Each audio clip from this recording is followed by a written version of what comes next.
So students, hopefully आप लोगों ने प्रीवियस स्लाइड्स में दी गई इंफॉर्मेशन को अच्छे से पढ़ लिया होगा और आज जो टेस्ट में पूछे जाने वाले टॉपिक्स हैं उनको आपने अच्छे से टाइम टेबल के अकॉर्डिंग प्रिपेयर करके आए होंगे। तो चलिए आपका टाइम ना वेस्ट करते हुए टेस्ट की शुरुआत करते हैं। All the very best. सबसे पहला क्वेश्चन आपके सामने आ चुका है। मैडन जूलियन ऑसिलेशन से रिलेटेड ये क्वेश्चन है। मैंने आप लोगों को टॉपिक दिया था मॉनसून का, मॉनसून पढ़ने के लिए कहा था, तो और मॉनसून में काफी इंपॉर्टेंट टॉपिक जो है वो मैडन जूलियन ऑसिलेशन भी है। तो जिन लोगों ने पढ़ा होगा इस टॉपिक को तो उसका आंसर इनको मिल चुका होगा। तो देख लेते हैं गाइस इसका क्या आंसर होने वाला है। तो देखिए गाइस, ये रेन क्लाउड्स का एक मूविंग बैंड है, यानी कि जो जो बादल जो बारिश करते हैं तो वो उनका मूविंग बैंड, यानी कि ये बादल जो है वो मूव करते हैं, जो बारिश करने वाले बादल होते हैं ना, उनका ये मूविंग बैंड हम लोग को मैडन जूलियन ऑसिलेशन देखने को मिलता है। और ये कहां पर होता है? ट्रॉपिक ऑफ कैंसर और ट्रॉपिक ऑफ कैप्रिकॉर्न के बीच में। तो ये दोनों ही स्टेटमेंट बिल्कुल करेक्ट है। तीसरे स्टेटमेंट की बात करें कि ये ओरिजिनेट कहां पर होता है, तो इंडियन ओशियन पर ये ओरिजिनेट होता है, फिर वहां से ये ईस्ट की तरफ जाता है, ना कि ये पैसिफिक ओशियन पे ओरिजिनेट होता है। तो इसका करेक्ट आंसर है 1 और 2। 1 और 2 बिल्कुल इसके करेक्ट आंसर है।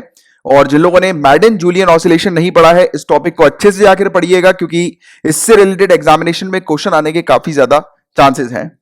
इसके अलावा एक थोड़ा सा मैंने आप लोग के लिए एक अलग टाइप का क्वेश्चन यहां पर रखा है, आपकी नॉलेज को देखने के लिए कि आप जो है वो कितना अच्छे से आप एक टॉपिक को जो है वो समझते हैं। तो देखो गाइस, हम लोग देखते हैं कि हमारी कंट्री के अंदर हम लोग बोलते हैं कि हमारी कंट्री का जो क्लाइमेट है वो मॉनसून ट्रॉपिकल क्लाइमेट हम लोग को हमारी कंट्री का देखने को मिलता है। ठीक है, क्योंकि हमारी कंट्री आप देख सकते हो गाइस कि ये यहां पर हमारी कंट्री देखने को मिलती है। और जो ट्रॉपिकल क्लाइमेट होते हैं वो किसके बीच में होते हैं? ट्रॉपिक ऑफ कैंसर और ट्रॉपिक ऑफ कैप्रिकॉर्न के बीच में। आप मैप में देख सकते हो कि ये जो आपको लाइन दिखाई दे रही है ट्रॉपिक ऑफ कैंसर और ट्रॉपिक ऑफ कैप्रिकॉर्न के बीच में, तो यहां पर होने वाली जो कंट्रीज होती हैं उनके क्लाइमेट हम लोग को ट्रॉपिकल देखने को मिलते हैं। बट आप देखो हमारी कंट्री का नदर्न एरिया, ऊपर वाला एरिया, ये तो जो है वो ट्रॉपिकल जोन के बीच में नहीं आता है, ये तो टेम्परेट जोन के बीच में हम लोग को देखने को मिलता है। तो क्यों इसको जो है वो पूरे इंडिया को ट्रॉपिकल क्लाइमेट कहा जाता है? तो इससे रिलेटेड ये आप लोग के लिए क्वेश्चन रखा गया है। तो फटाक से बताइए इसका क्या आंसर होगा। तो देखिए गाइस, इसमें मेन जो इंपॉर्टेंट रोल प्ले करता है वो हमारा हिमालय है। मेन फैक्टर जो है इस चीज का वो हिमालय है, क्योंकि हिमालय क्या करता है गाइस, हमारी कंट्री को प्रोटेक्ट करके रखता है टेम्परेट जोन से आने वाली विंड से, यानी कि जो साइबेरियन विंड्स जो आती हैं यहां से ऊपर की तरफ से, तो उनको प्रोटेक्ट करके रखता है। तो विंड नहीं आएगी तो ऑब्वियस सी बात है कि वो क्लाइमेट हम लोग को यहां पर इंडिया का जो है वो टेम्परेट टाइप का नहीं देखने को मिलेगा। दूसरी बात, जब मानसून जब आता है तो उस समय पे हमारा जो ये पूरा हिमालय है, ये हमारी जो मानसून की जो विंड्स होती हैं तो उनको वापस इंडिया की तरफ ही जो है वो लेकर आता है, यानी कि घुमा देता है उस विंड को। वो विंड टकराती है और वापस हमारे इंडिया में ही हम लोग को, मेनलैंड इंडिया में देखने को मिलती है। तो हिमालय का रोल बहुत बड़ा है हमारी कंट्री के अंदर ट्रॉपिकल क्लाइमेट के लिए, यानी कि हमारी कंट्री को जो ट्रॉपिकल क्लाइमेट कहा जाता है ना, कि ट्रॉपिकल मॉनसून क्लाइमेट हमारी कंट्री का है, वो इसलिए है क्योंकि हिमालय का रोल है। वैसे तो अगर हम लोग टेक्निकल चीजों को देखें तो ट्रॉपिक ऑफ कैंसर और ट्रॉपिक ऑफ कैप्रिकॉर्न के बीच वाला जो एरिया होता है उसमें मौजूद जो कंट्रीज होती है उनका क्लाइमेट हम लोग को ट्रॉपिकल क्लाइमेट देखने को मिलता है। बट हमारी कंट्री को भी ट्रॉपिकल क्लाइमेट कहा जाता है, इसके बावजूद कि हमारी कंट्री का आधा हिस्सा या फिर नदर्न एरिया हमारी कंट्री का वो हम लोग को देखने को मिलता है कि वो टेम्परेट जोन पर है, राइट।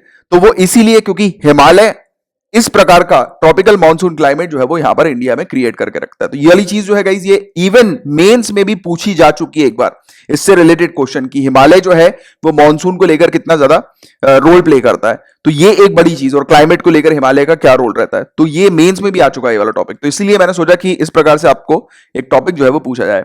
चलो एनीवेज, आई होप कि आप लोगों में से काफी सारे लोगों ने करेक्ट आंसर ही दिया होगा, और नहीं दिया है तो आप लोग को शायद कंसेप्ट भी समझ में आ गया होगा कि ये कंसेप्ट जो है वो क्यों इस प्रकार का देखने को मिलता है, कि हमारी कंट्री को क्यों ट्रॉपिकल मॉनसून क्लाइमेट वाली कंट्री कहा जाता है, उसके बावजूद कि हमारी कंट्री पूरी तरह से ट्रॉपिकल जोन में हम लोग को नहीं देखने को मिलती है, राइट। चलो, इसका जो करेक्ट आंसर है वो दोनों ही जो है वो इसके करेक्ट आंसर हम लोग को देखने को मिलते हैं। नेक्स्ट जो क्वेश्चन आपके सामने आ चुका है गाइस, इसमें से आपको बताना है नेशनल पार्क से रिलेटेड यहां पर क्वेश्चन पूछा गया। नेशनल पार्क भी आपका टॉपिक था, तो बताइए गाइस, क्या स्टेट गवर्नमेंट जो होती है उनके पास भी पावर होती है किसी एरिया को नेशनल पार्क डिक्लेयर करने की? और नेशनल पार्क जो है गाइस वो हम लोग को देखने को मिलता है जहां पर टाइगर्स को प्रोटेक्शन दी जाती है तो उसको टाइगर रिजर्व भी कहा जाता है। तो नेशनल पार्क में किसी एरिया के अंदर जब टाइगर को प्रोटेक्शन दी जाती है तो उस एरिया को क्या टाइगर रिजर्व कहा जाता है। तो हाँ, ये दोनों ही स्टेटमेंट बिल्कुल करेक्ट है। पहले वाले स्टेटमेंट के अंदर जो पावर दी जाती है वो वाइल्ड लाइफ प्रोटेक्शन एक्ट 1972 के तहत स्टेट गवर्नमेंट को भी पावर दी जाती है कि किसी भी एरिया को वो नेशनल पार्क डिक्लेयर कर सकते हैं, राइट। तो ये एक चीज है, ये दोनों ही इसका जो आंसर है वो करेक्ट है। 1 और 2 both are the correct answer. अब जो नेक्स्ट टॉपिक है, अब देखो ये थोड़ा सा मैंने आप लोग को घुमा फिरा के नेशनल पार्क और हाईवे से रिलेट करते हुए ये टॉपिक आपसे पूछा है। पिछले जो था, जो ये पिछले थर्सडे को जो ज्योग्राफी के जो टॉपिक्स आए थे तो उसमें मैंने आपको हाईवे भी पढ़ने के लिए कहा था, तो मैंने सोचा कि उससे रिलेट करते हुए आपको एक क्वेश्चन जो है वो सामने रखूं। तो देखिए इसमें पूछा गया कि इंडिया का जो लॉन्गेस्ट हाईवे है वो कौन सा है, पहली चीज पूछी गई है, और वहां से कौन सा नेशनल पार्क जो है वो होकर गुजरता है। तो इनमें से आपको करेक्ट पेयर बताना है कि ये दोनों पेयर में से कौन सा करेक्ट है। इस तरफ जो है वो आपको नेशनल हाईवे नजर आ रहे हैं और इस तरफ नेशनल पार्क नजर आ रहे हैं। तो क्वेश्चन इस प्रकार से पूछा गया कि किस नेशनल हाईवे से नेशनल पार्क जो है वो कनेक्ट करते हुए जाता है। तो ये इस प्रकार का क्वेश्चन हम लोग को देखने को मिल रहा है। तो देखिए गाइस, इसका जो करेक्ट आंसर है वो NH44 है। और हालांकि आपको एक और चीज पता होनी चाहिए कि NH7 जो था वो पहले नेशनल हाईवे, सबसे लॉन्गेस्ट नेशनल हाईवे हम लोग को देखने को मिलता था, फिर इसका नाम जो है वो चेंज करके NH44 कर दिया गया है। तो इसकी क्लियरिटी आपको होनी चाहिए। और यहां से काफी सारे मध्य प्रदेश के नेशनल पार्क होकर गुजरते हैं, उनमें से एक जो है वो कान्हा नेशनल पार्क है, राइट। तो ये क्लियरिटी आप रखो अपने पास। इसका करेक्ट आंसर है वन वाला जो था वो करेक्ट आंसर था। अब देखो, अब रिवर सिस्टम के बारे में मैंने आपसे पढ़ने के लिए पूछा था, तो गंगा रिवर सिस्टम में हम लोग को कौन से प्रयाग देखने को मिलते हैं। तो जिसने गंगा रिवर सिस्टम को काफी अच्छे से पढ़ा होगा तो उसको इसका आंसर मिल चुका होगा। फटाक से बताइए क्या इसका आंसर होने वाला है। तो देखिए गाइस, इसका जो करेक्ट आंसर है वो ये तीसरे स्टेटमेंट को छोड़कर बाकी पूरे इसके करेक्ट हैं। 1 2 4 5 6 1 2 4 5 6 जो है वो इसके करेक्ट आंसर है, क्योंकि गंग प्रयाग कुछ है ही नहीं। मैंने सिर्फ ऐसे ही जो है आप लोग को थोड़ा कंफ्यूज करने के लिए गंग प्रयाग जो है वो लिख दिया था, बाकी ऐसा कुछ नहीं है। तो ये हम लोग को पांचों ही प्रयाग देखने को मिलते हैं, विष्णु प्रयाग, नंद प्रयाग, कर्ण प्रयाग, रुद्र प्रयाग और देव प्रयाग। तो काफी इंपॉर्टेंट है ये, ऐसी चीजें अक्सर एग्जामिनेशन में सिविल सर्विसेज में पूछ ली जाती हैं, राइट। तो इसके बारे में भी आप लोग को थोड़ी जानकारी होना जरूरी है। अब नेक्स्ट जो आपके सामने है पूछा जा रहा है, बहुत ही इजी क्वेश्चन है कि त्र्यंबकेश्वर जो है, त्र्यंबकेश्वर काफी इंपॉर्टेंट लोकेशन हम लोग को देखने को मिलती है। त्र्यंबकेश्वर जो है गाइस, वहां से कौन सी नदी ओरिजिनेट होती है, जल्दी से बताइए फटाक से इसका आंसर। कौन सी नदी, नासिक महाराष्ट्र के अंदर हम लोग को जो त्र्यंबकेश्वर देखने को मिलता है, वहां से कौन सी नदी ओरिजिनेट होती है। अब देखो हिंट भी दे दिया मैंने आप लोग को एक प्रकार का, तो गोदावरी नदी जो है वो यहां पर ओरिजिनेट होती है, यहां पर गोदावरी नदी हम लोग को देखने को मिलती है, राइट। अब देखो अरुणाचल हिमालय से रिलेटेड क्वेश्चन यहां पर पूछा गया। अब यहां पर मैंने दो चीज जो है वो क्लब कर दी है, एक हिमालय भी क्लब कर दी है और दूसरा रिवर भी क्लब कर दी है। तो क्योंकि मैंने आपको दोनों टॉपिक दिए थे, रिवर सिस्टम भी पढ़ने को कहा था, हिमालयस भी पढ़ने को कहा था, और इसको मैंने एक जो है वो क्वेश्चन करके बना दिया आप लोग के लिए कि अरुणाचल हिमालय में हम लोग को कौन सी रिवर्स देखने को मिलती हैं। अरुणाचल हिमालय से कौन सी रिवर हम लोग को देखने को मिलती है। तो देखो गाइस, तिराप को छोड़कर बाकी ये पूरी रिवर हम लोग को देखने को मिलती है, कामेंग, सुबनसिरी, सियांग और लोहित। अब हालांकि तिराप जो है गाइस, ये नदी जो है ये भी हम लोग को अरुणाचल प्रदेश में देखने को मिलती है, बट इसका ओरिजिन जो है वो हिमालय से हम लोग को नहीं देखने को मिलता है। स्नो से, हिमालय की जो स्नो है वहां से इसका ओरिजिन नहीं होता है, ठीक है। तो ये वाली चीज बस आप लोग को थोड़ी सी पता होनी चाहिए। 1 2 3 4 जो है वो इसका करेक्ट आंसर है इसके बारे में, राइट। अब ये 7वां क्वेश्चन हम लोग को देखने को मिला। इसके अलावा 8वां क्वेश्चन जो आपके सामने आ रहा है, वेस्ट टू ईस्ट ऑर्डर में आप लोग को यहां पर हिमालय के पासेस जो है उसको अरेंज करना है। ऐसे क्वेश्चन अक्सर आपको एग्जामिनेशन में देखने को मिलेंगे, north to south, west to east, इस ऑर्डर में आप लोग को प्लेस करना है। अक्सर सिविल सर्विसेज, यूपीएससी में और वेरियस स्टेट सिविल सर्विसेज में ऐसे क्वेश्चन आ जाते हैं। तो बताइए हिमालय के कौन से पास वेस्ट टू ईस्ट में है।